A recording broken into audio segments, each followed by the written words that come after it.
하나님의 말씀은 고린도전서 15장 1절에서 58절까지 읽으면서 좀 전체적인 설명을 드리고 먼저 1절에서 11절까지 읽도록 하겠습니다.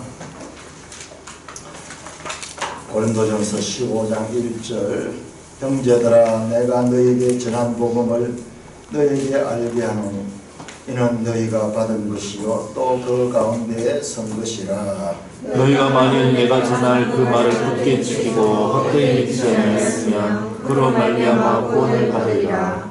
내가 받은 것을 먼저 너희에게 전하였노니 이는 성경대로 그리스도께서 우리 죄를 위하여 죽으시고 장사지낸 바 되셨다가 성경대로 사흘 만에 다시 살아나사 게바에게 보이시고 후에 12 제자에게와 그 후에 500여 형제에게 일시에 보이셨나니 그 중에 지금까지 대다수는 살아있고 어떤 사람은 잠들었으며 그 후에 야고보에게 보이셨으며 그 후에 모든 사도에게와 맨 나중에 만삭되지 못하여 나간 일도 보이셨느니라.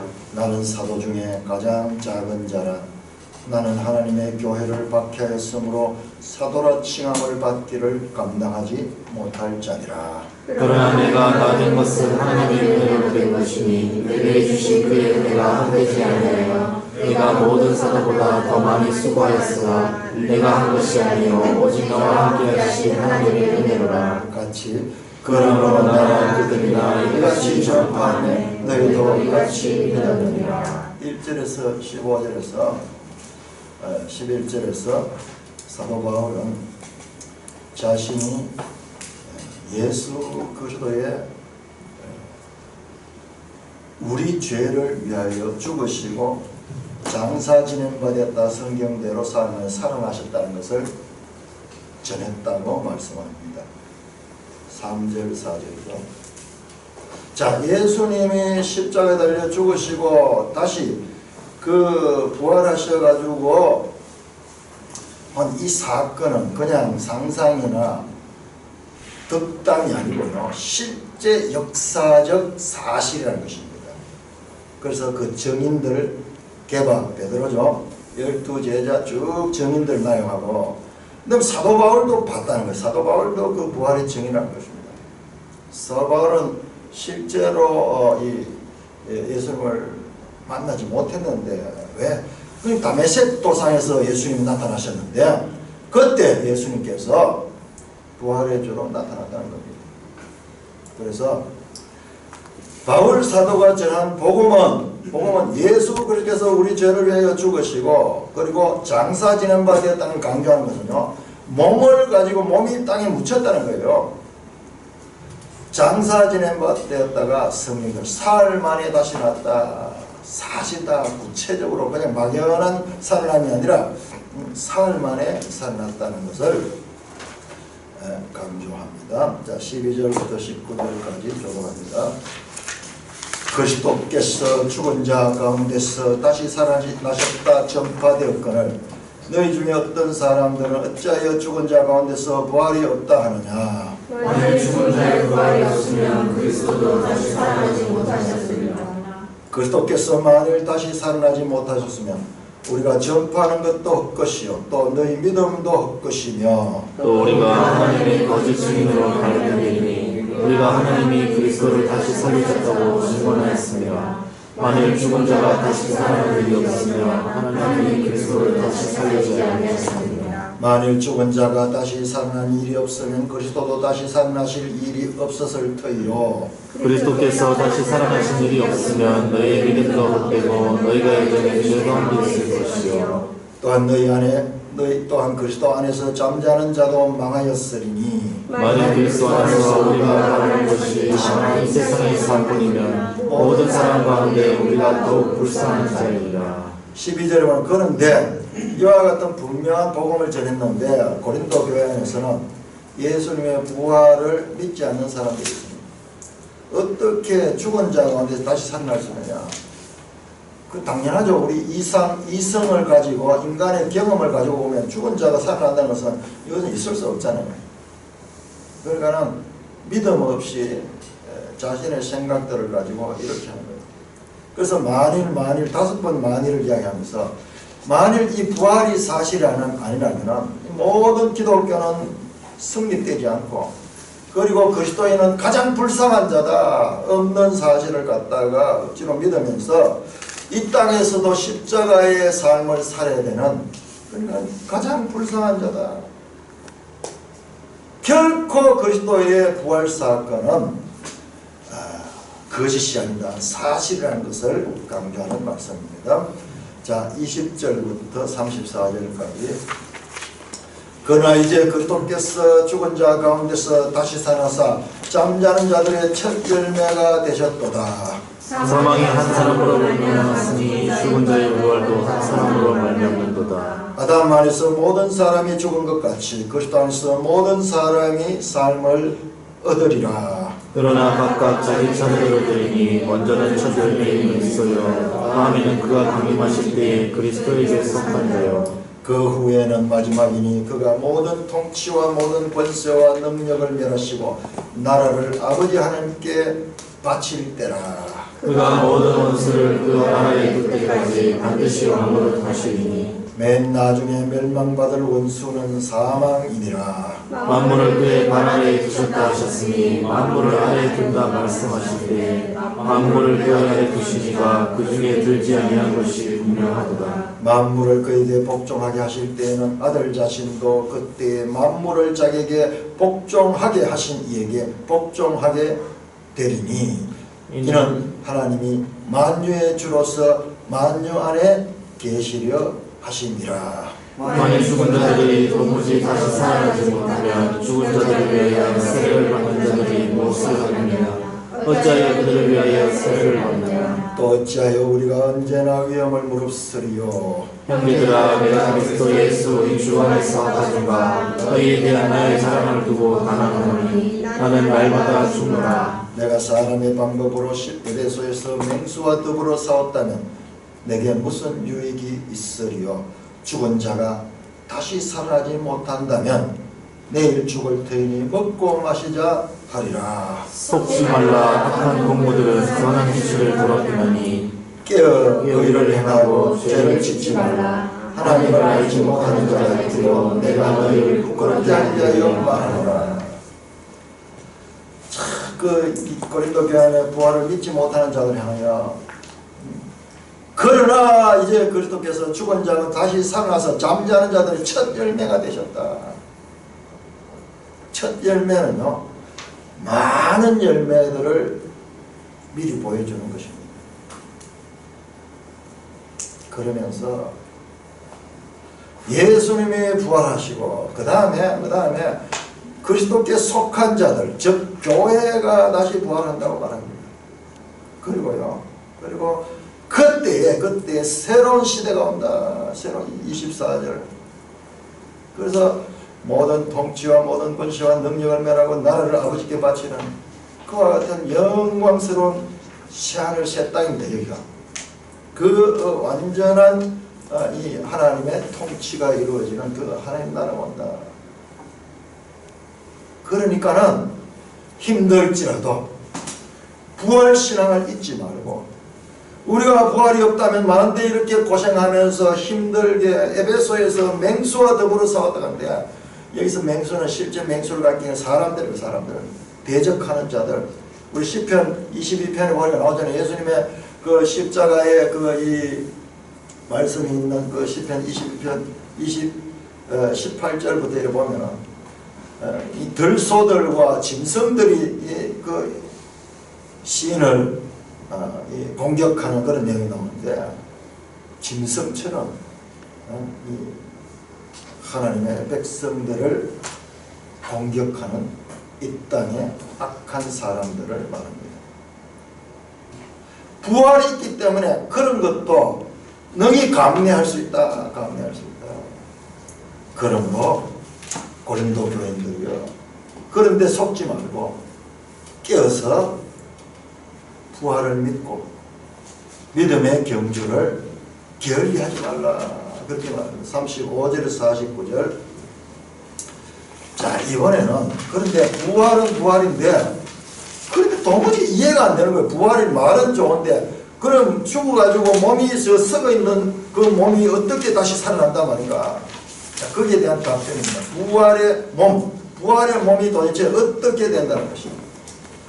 자, 35절입니다. 누가 묻기를 죽은 자들이 어떻게 다시 살아나며 어떠한 몸으로 오느냐 하리니. 어리석은 자여, 내가 뿌리는 씨가 죽지 않으면 살아나지 못하겠고 또 네가 뿌리는 것은 장래의 형체를 뿌린 것이 아니요 다만 밀이나 다른 것에 알맹이 뿌리로되 하나님이 그 뜻대로 그에게 형체를 주시되 각 종자에게 그 형체를 주시느니라. 육체는 다 같은 육체가 아니니 하나는 사람의 육체요 하나는 짐승의 육체요 하나는 새의 육체요 하나는 물고기의 육체라. 하늘에 속한 형체도 있고 땅에 속한 형체도 있으나 하늘에 속한 것의 영광이 따로 있고 땅에 속한 것의 영광이 따로 있으니 해의 영광이 다르고 달의 영광이 다르며 별의 영광도 다른데 별과 별의 영광이 다르도다. 죽은 자의 부활도 그와 같으니 썩을 것으로 심고 썩지 않을 것으로 다시 살아나며 욕된 것으로 심고 영광스러운 것으로 다시 살아나며 약한 것으로 심고 강한 것으로 다시 살아나며 육의 몸으로 심고 신령한 몸으로 다시 살아나니 육의 몸이 있은즉 또 영의 몸도 있느니라. 기록된 바 첫사람 아담은 생명이 되었다 함과 같이 마지막 아담은 살려주는 영이 되었나니. 그러나 먼저는 신령한 사람이 아니요 육의 사람이요 그 다음에 신령한 사람이라. 첫사람은 땅에서 났으니 흙에 속한 자이거니와 둘째 사람은 하늘에서 나셨느니라. 물은 흙에 속한 자들은 저 흙에 속한 자와 같고 물은 하늘에 속한 자들은 저 하늘에 속한 자와 같으니 우리가 흙에 속한 이의 형상을 입은 것 같이 또한 하늘에 속한 이의 형상을 입으리라. 도무지 인간의 이해력으로 이해되지 않는 죽은 자가 어떻게 살아나느냐, 그것을 이제 씨를 비유를 하면서 또 이 땅에 하나님이 만든 피조물들, 씨의 상태에서는 너무나 보잘것없었는데 그 나중에 자라보니까는 완전히 이 조그만 알갱이 하나가 큰 나무를 이루고 또는 열매를 맺고 너무나 씨와는 비교할 수 없는 영광스러운 모습으로 변하는, 그것을 말하면서 죽은 자의 부활도 그와 같다. 이 부분은 나중에 좀 더 자세하게 설명하겠습니다. 자, 50절에서 58절. 형제들아, 내가 이것을 말하는 혈과 육은 하나님 나라를 이어받을 수 없고 또한 썩는 것은 썩지 아니하는 것을 유업으로 받지 못하느니라. 보라, 내가 너희에게 비밀을 말하노니 우리가 다 잠들 것이라며 마지막 나팔의 순식간에 호련히 다 변화되리니 나팔 소리가 나며 죽은 자들이 썩지 아니할 것으로 다시 살아나고 우리도 변화되리라. 이 썩을 것이 반드시 썩지 아니할 것을 입겠고 이 죽을 것이 죽지 아니함을 입으리로다. 이 썩을 것이 썩지 아니함을 입고 이 죽을 것이 죽지 아니함을 입을 때에는 사망을 삼키고 이기리라고 기록된 말씀이 이루어지리라. 사망아, 너의 승리가 어디 있느냐? 사망아, 너의 썩을 것이 어디 있느냐? 사망이 쏘는 것은 죄요 죄의 권능은 율법이라. 우리 주 예수 그리스도로 말미암아 우리에게 승리를 주시는 하나님께 감사하노니 그러므로 내 사랑하는 형제들아, 결심하며 흔들리지 말고 항상 주의 일을 더욱 힘쓰는 자들이 되라. 이는 너희 수고가 주 안에서 헛되지 않은 줄 아니라. 이렇게 마지막 나팔, 이게 주님이 재림할 때예요. 그 주님이 재림할 때 죽은 자들이 부활하고 살아있는 자들은 죽지 않고도 몸이 변화해서 그렇게 영광의 그 나라에 변화된 몸으로 그 하나님 나라에 입성하게 된다는 것을 말씀하고 있습니다. 찬송.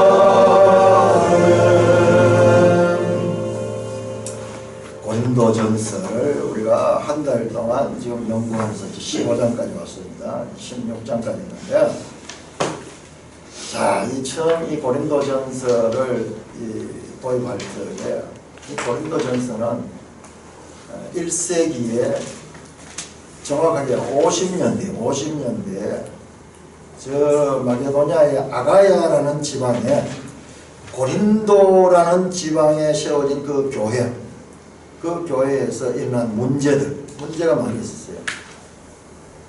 교회 안에 서로 분파가 생기고, 그로 인해서 서로 분파끼리 다툼이 생기고, 교회 안에 이 세상에 고린도의 음란한 우상 숭배 또는 그와 같은 음란한 행실들이 교회 안에 돌기도 하고, 성찬을 하는데도 무질서하게 하고, 교회 안에 여러 가지 문제들이 있어요. 교인들 간에 서로 고발하는 사건도 있고, 그래서 한 지역적인 교회의 문제에 대한 바울 사도의 그 답변을 담은 서신이라고 이해할 수가 있습니다. 그런데 이 말씀은요, 단순하게 그 한 지역적인 교회에 일어난 문제를 다루면서도 그 교회의 문제 이상 정교한 신학적인 구조를 가지고 있는 문서라는 것을 발견하게 되었습니다. 여러분 지금 한번 보세요. 우리가 읽었던 15장 한번 보세요. 15장과 우리가 처음에 도입할 때 십자가의 도와 비교해 보세요. 십자가의 도는 뭡니까? 십자가는 죽음. 그리고 마지막은 부활.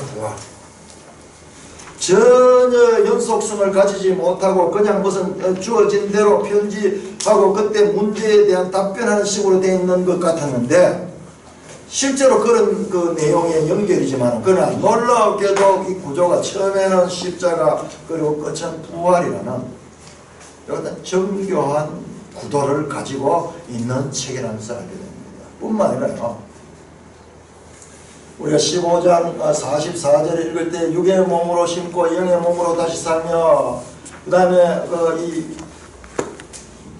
각 형체들을 가지고 있다. 씨를 뿌리면 그 씨의 형체가 있다 그랬는데, 이 단어들이 2장에서 나왔던 거예요. 2장에서 육에 속한 사람 갈 적에 제가 프시키코스, 그 다음에 신령한 자 푸뇨마티코스, 이게 푸뇨마 소마 그 영의 몸이에요. 육의 몸 푸시케 소마 이 육의 몸을 가리키고요. 그 다음에 육신에 속한 자 할 적에 사르키노스 그랬는데, 여기에 육체 또는 그 형체라고 나타나는 그 단어들이 사르스하는 그 단어. 아주 정교하게 2장에서 나왔던 그 푸뉴마 또는 사르스 퍼시케라는 아주 그 인간에 대한 세 가지 분류가요, 지금 15장에서 똑같이 나타나고 있습니다. 원어를 모르면은 이걸 발견할 수 없을 텐데, 딱 보니까 똑같은 단어들이 나와요. 수미상관이에요. 수미상관. 여기에 수미상관이 있을 줄은 상상을 못했죠. 이거 왜냐 그러면 이거는 무슨 이 신학적인 그런 구조를 가진 책이라기보다는 그냥 일어난 문제를 당면해가지고 그 문제에 답변하는 이런 식으로 되어 있기 때문에, 이 속에는 단지 그때의 현상만 있지 이 속에 정교한 신학적 구조가 있으리라는 꿈에도 생각 못했는데, 보다 보니까는 십자가와 부활이고, 그 다음에 그 인간에 대한 세 가지와 같은 헬라어의 그 분류가 탁 정교하게 나오는 거예요. 그러니까 정신이 번쩍 차리는 거예요. 뭐지? 수미상관이다. 수미상관을 더욱더 우리에게 확인시켜 주는 것은요, 십자가 없는 부활은 없어요. 부활은 반드시 죽음을 전제로 해야지 부활이 존재하고요. 그리고 부활은 십자가 없는 부활은 없습니다. 말이 안 되죠. 십자가 없는 부활이 어떻게 있어요? 죽어야지 그 다음에 다시 살아나는 것이죠.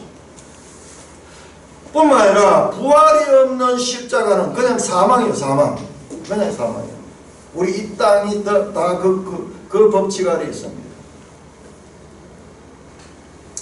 부활 없는 십자가는 그냥 고행주의고 십자가 없는 부활은 그냥 쾌락주의에 지나지 않습니다. 십자가와 부활은요, 유대교와 달리 기독교의 성립의 가장 중요한 근거예요. 근거. 그러니까는 십자가로 시작해서 부활로 마감한 이 고린도전서는요, 참으로 놀라운 신학적인 정교함을 가지고 있는 그와 같은 책이라는 것을 어렴풋이 느끼면서 정신이 바짝 차려지는 거예요. 와, 이게 뭐지? 제가 이런 생각을 가 있는데요, 이런 제 생각을 확정시켜주는 그런 동지를 만나게 되었어요. 그게 바로 이 책이에요. 이 책. 케네스 베일리라는 분이 시중의 눈으로 본 바울이라는 제목인데, 이게 고린도전서를 쫙 연구를 해가지고 그 구조를 분석한 책이에요. 이분은 어떤 분이냐 그러면, 이분은 미국 사람인데 선교사로 이쪽 이 중동 지역의 선교사로 40년 동안 살았어요. 그는 이쪽 문화와 이쪽 언어에 대해 가지고 오히려 이 본토 사람들보다 더 잘 알게 되는 거예요. 외국인이 와서 우리나라에 와서 살게 되면요, 우리나라에 있는 사람들은 그냥 습관대로 살지만 외국인들이 올 때는 모든 게 새로우니까는 연구하게 되고 뭐 더 자세하게 살펴보게 되는 거예요. 그러니까 더 한국에 대해서 더 잘 알게 되듯이 최근까지 살으신 분인데, 그 중동에 전쟁이 일어나고 막 이런 가운데서도 그곳을 선교하면서 그곳에서 복음을 전하고 그것을 연구를 했던 분이에요. 그래서 이분이 그 지역의 문화와 언어와 그 풍토의 관점을 가지고 이 고린도전서를 연구를 했는 거예요. 그렇게 하다 보니까는 지금까지 서방의 신학자들이 헬라적인 그와 같은 아리스토텔레스의 그런 아리스토텔레스의 그런 논리학적인 그런 구조를 가지고 이걸 분석을 했었는데, 놀랍게도 여기에 우리 그 구약 성경에서 보이던 수미상관, 교차, 대구, 평행법, 10편 같은 게 많이 나왔잖아요. 그런 내용이 여기 들어있다는 거예요.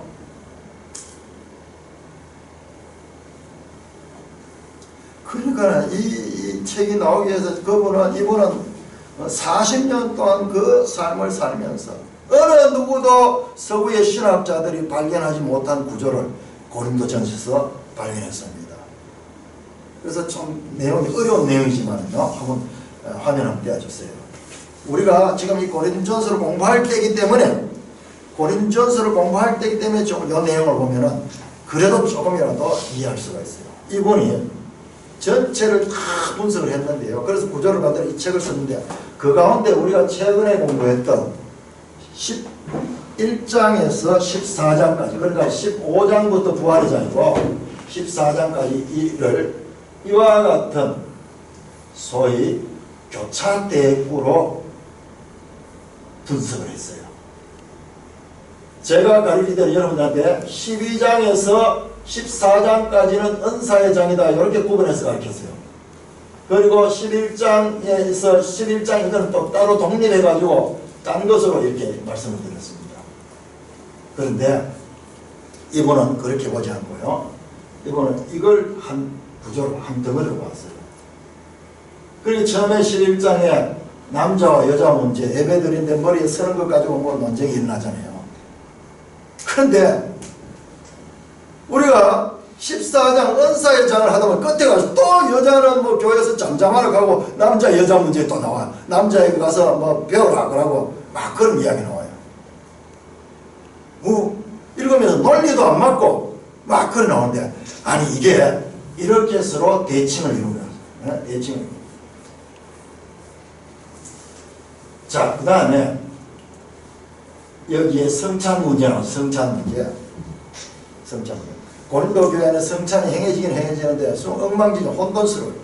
막 있는 자와 없는 자들이 뭐 서로 차별하면서, 있는 자들은 먼저 와서 먼저 먹고 취하기도 하고 없는 자들은 먹을 것도 없고 뭐 이런 식으로 되는 성찬의 무질서 그렇죠.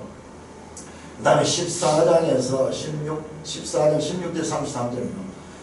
그 예배에 모여가지고 막 예언하는 자들이 막 자기들 마음대로 막 예언하고 방언하는 자들이 막 시끄럽게 떠들고 이러면서 교회 안에 질서가 없어요. 질서가 없어요.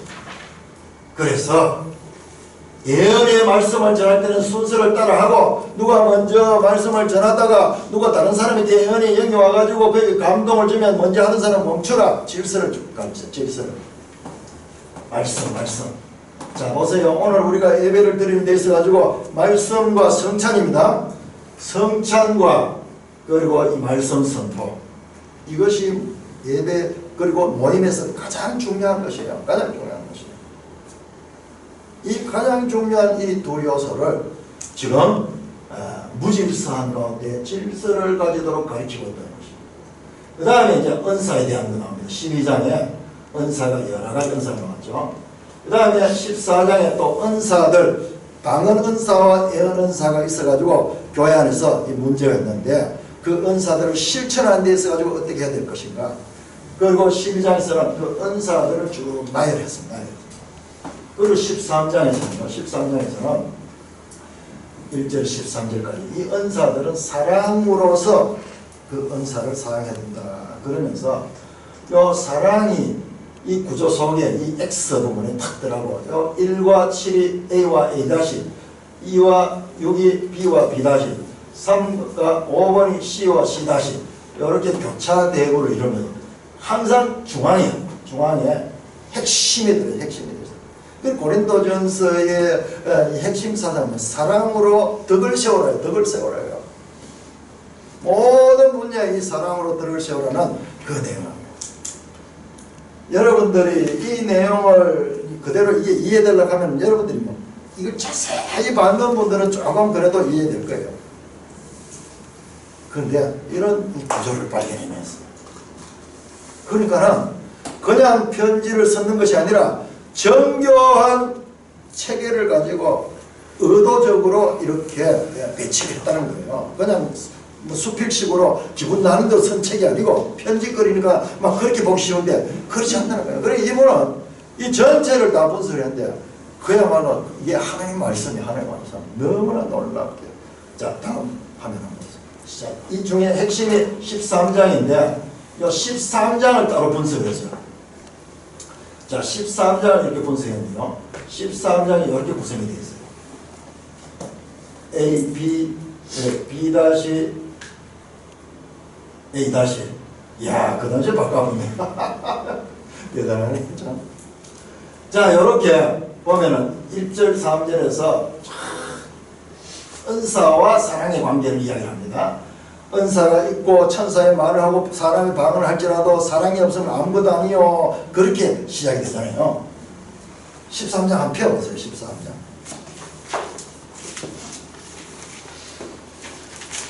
자, 이게 좀 이거는 되게 어려운 내용이지만요. 이 성경이 어떤 책인가를 이게 안 알리면은 우리가 다시 이런 기회가 없을 것 같아서 제가 말씀드립니다.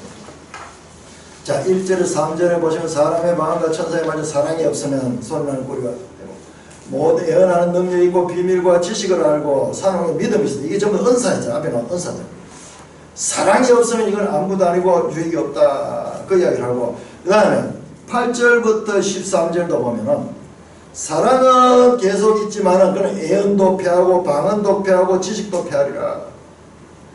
자, 이와 같은 은사들, 예언의 은사, 방언의 은사, 지식의 은사 이런 것들과 사랑을 대조하는 거예요.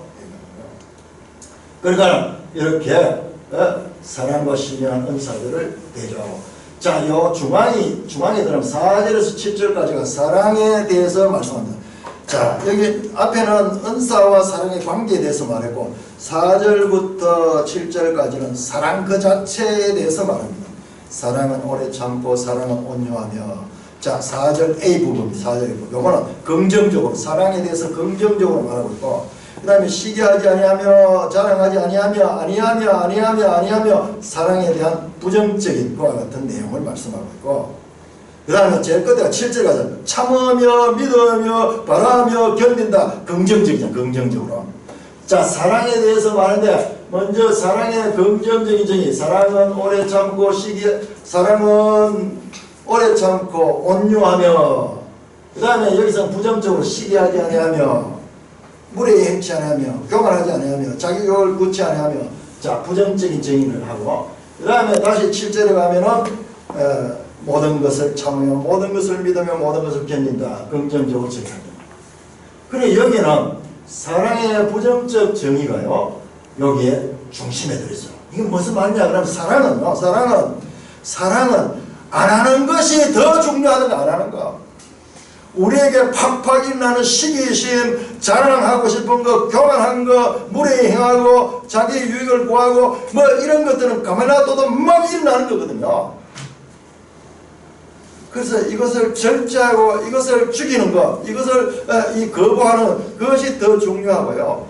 그 사랑의 부정적인 정의 가운데 핵심이 뭐냐 그러면 보세요. 시기하지 아니하며 자랑하지 않으며 교만하지 않으며 무례히 행치 않으며 그 다음에 자기 유익을 구하지 않으며 성내지 아니하며 악한 것을 생각하지 않으며 불의를 기뻐하지 아니하며 자 세 가지 아니하며 있고요. 제일 중앙에 뭐가 있냐 자기의 유익을 구하지 아니하며가 들어있어요. 그 중에서도 최고의 핵심은 뭐냐 자기의 유익을 구하지 아니하며. 여러분 자기의 유익을 구하지 아니한다는 말을 다른 말로 표현하면 어떤 것일까요? 다른 말로 바꿔 생각하면 남의 유익을 위하며 그렇죠? 너희는 내 이웃을 내 몸과 같이 사랑하라는 그 말씀이 이게 결과.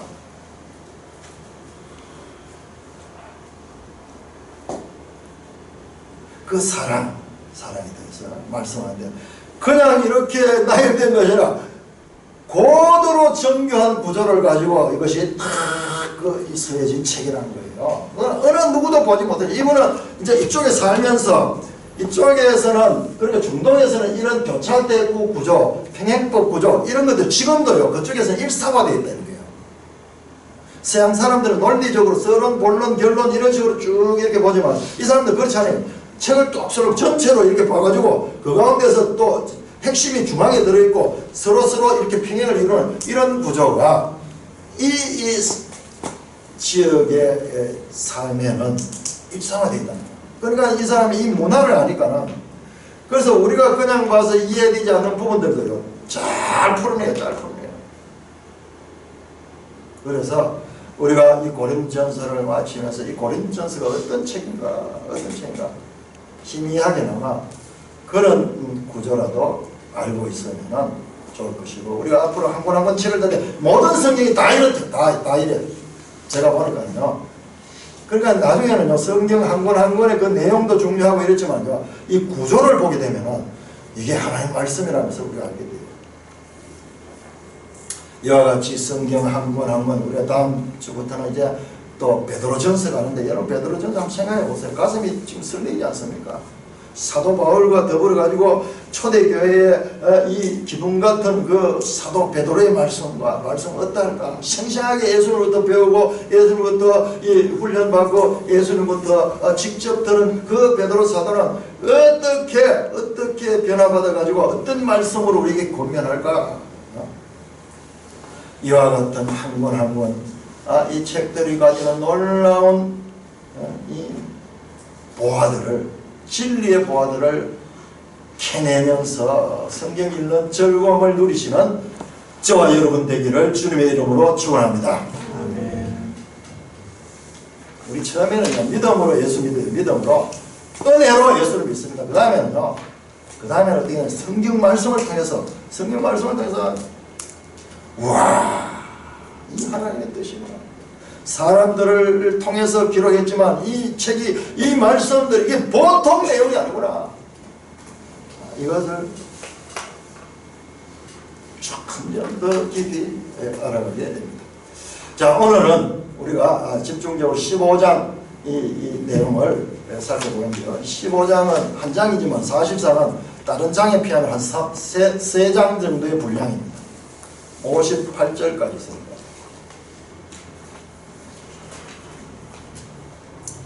자 오늘은 그 가운데서도 제가 주님의 재림의 때에 일어난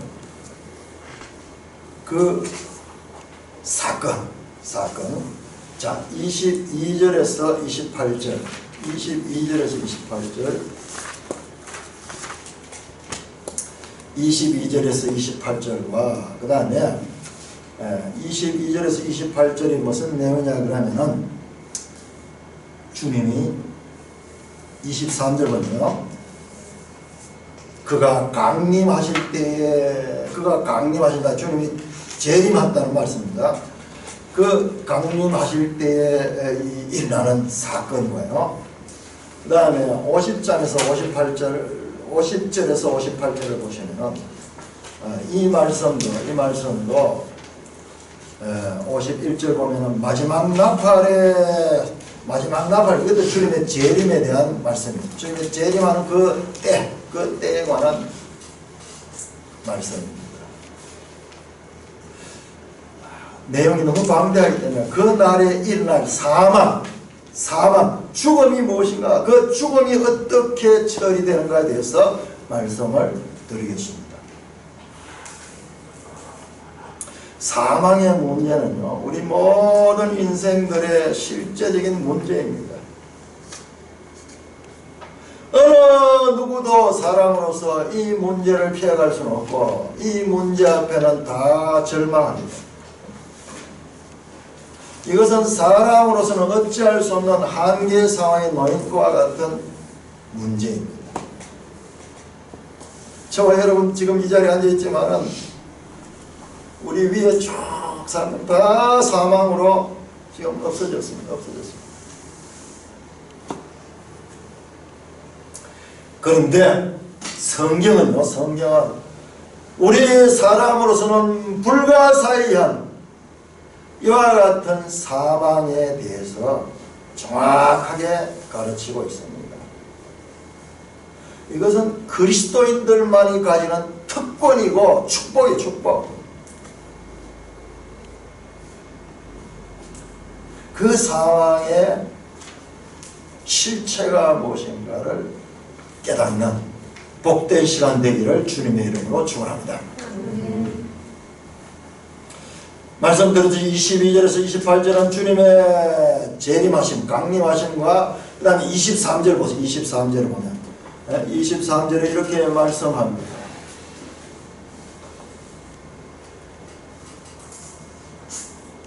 (26절에) 26절, 맨 나중에 멸망받을 원수는 사망이니라. 사망을 원수라고 해요. 사망을 인격적으로 표현했습니다.